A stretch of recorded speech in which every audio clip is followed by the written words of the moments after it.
Occasionally you'll come across situations like this. What we have here is a whole bunch of dates, and when we try and format them, you'll notice it's not acting as a date even though it looks like a date. If I click in, and I just click in once and I click enter, suddenly it seems to recognize it as a date. So to convert these all to dates, we could, I suppose, go to each cell, click in and click out. But another way to do that is to get Excel to do that for you.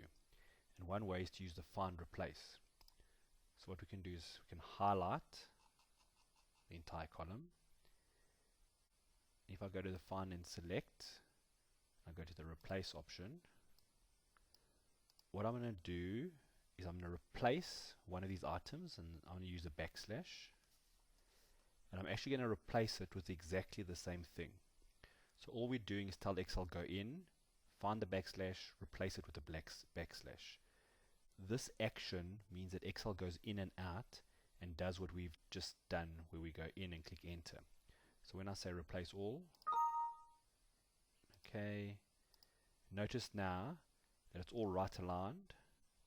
If we now go, you'll notice that now this appears to be a valid date.